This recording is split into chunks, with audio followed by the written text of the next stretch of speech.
এখন থেকে সময় বাকি নেই আর 24 ঘন্টা। আগামীকাল ঠিক দুপুর 1:30টায় ভারতের বিপক্ষে মাঠে নামতে যাচ্ছে বাংলাদেশ। কি একটু চমকে উঠছেন? ভারতের বিপক্ষে ম্যাচ বাংলাদেশের এই সময়ে। হ্যাঁ, অনূর্ধ্ব-19 বিশ্বকাপ শুরু হয়েছে।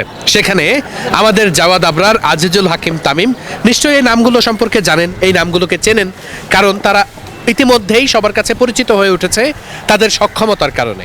সেই অনূর্ধ্ব-19 দল যে বিশ্বকাপে অংশ নিচ্ছে, সেই বিশ্বকাপে বাংলাদেশের প্রথম ম্যাচ ভারতের বিপক্ষে আগামীকাল ঠিক বাংলাদেশ সময় দুপুর 1:30টার সময়। কালার এক্সপার্ট এবং ডার্ক স্যাপ সমৃদ্ধ অরিক্স অ্যাডভান্স ডিটারজেন্ট পাউডার, আপনার লন্ড্রি এক্সপার্ট। যেই বিশ্বকাপটা হচ্ছে জিম্বাবুয়ে অর্থাৎ আফ্রিকান অঞ্চলে, বাংলাদেশের ম্যাচ জিম্বাবুয়ের বুলাওয়েতে, এবং সেখানে আমি এবার যেতে পারিনি, তবে আমি খোঁজ খবর রাখছি এই দলটার কি অবস্থা, তারা কিভাবে প্র্যাকটিস করছে, তা দলের মধ্যে কি পরিস্থিতি। যেহেতু আল ফাহাদ একটা লম্বা সময় ইনজুরিতে ছিলেন, তিনি সুস্থ হয়ে এই মুহূর্তে দলের সাথে আছেন। বাংলাদেশের পেস 2 সেনসেশন আল ফাহাদ এবং ইকবাল ইমন, তারা দুইজনই কিন্তু ফুল ফিট এখন, যে কারণে বাংলাদেশের যে একাদশ ভারতের বিপক্ষে কোনো ধরনের চিন্তা ছাড়াই বাংলাদেশ কিন্তু সেই একাদশটা গড়তে পারবে। এবং নিশ্চিত করেই জাওয়াদ আবরার আর আজিজুল হাকিম তামিমের দিকেও নিশ্চয়ই আপনারা তাকিয়ে আছেন। এই দুইজনকে নিয়ে সবার অনেক অনেক প্রত্যাশা। বিশেষ করে জাওয়াদ আবরার, তিনি বড়দের ক্রিকেটে অর্থাৎ যেটা বলা হয় ঘরোয়া ক্রিকেটের বড় বড় মঞ্চে তিনি পারফর্ম করে দেখিয়েছেন। এমনকি এমার্জিং এশিয়া কাপেও জাওয়াদ আবরার কিন্তু দারুণভাবে পারফর্ম করেছিলেন। আজিজুল হাকিম তামিম দ্য ক্যাপ্টেন, তিনি যদিও সাম্প্রতিক সময় সেইভাবে তার নিজের মতো করে তিনি খোলাসা করতে পারেননি, ব্যাটিংটা করতে পারেননি, কিন্তু আজিজুল হাকিম তামিম কিন্তু বিশ্বকাপ বা এশিয়া কাপের মতো মঞ্চগুলোতে সবসময় ভালো পারফর্ম করে থাকেন। এই দলে রিজানের মতো দুর্দান্ত অলরাউন্ডার আছেন, এই দলে এমন কিছু তুর্কি ক্রিকেটার আছেন যারা কিন্তু ভবিষ্যৎ বাংলাদেশের সুপারস্টার হতে পারেন, সেই সম্ভাবনাও আছে।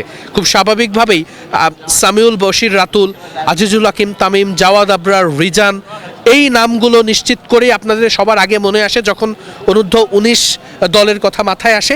এবং বাংলাদেশের প্রথম ম্যাচটা কিন্তু খুব স্বাভাবিকভাবেই ভারতের বিপক্ষে, যেখানে ভৈরব সূর্যবংশীর মতো একজন আছেন যাকে আপনারা চেনেন আইপিএল এসে বিগ হিটিংয়ের কারণে।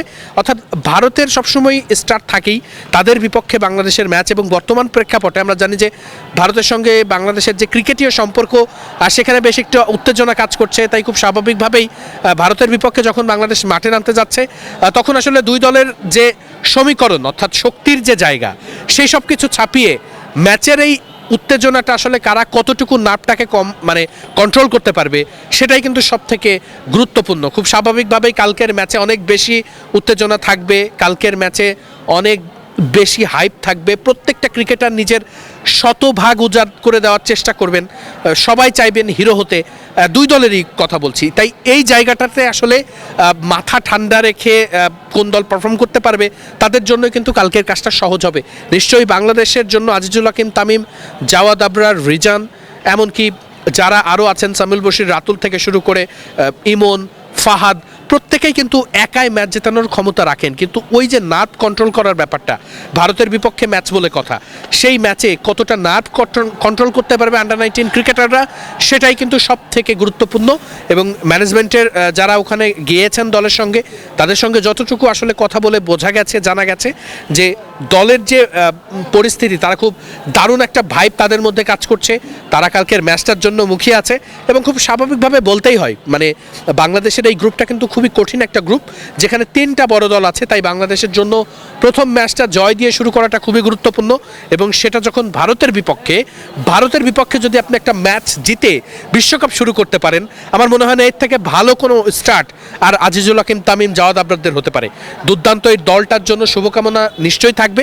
খুব কাছ থেকে দেখার সৌভাগ্য হয়েছিল শ্রীলঙ্কায়, দলটা দুর্দান্ত, তারা শুধুই জিততে চায়। তারা প্রতিপক্ষ কারা খেলছে, কত বড় ক্রিকেটার খেলছে, এইগুলো আসলে তারা বোঝে না। তারা একটা কথাই বোঝে, তাদের জিততে হবে, বাংলাদেশকে জেতাতে হবে।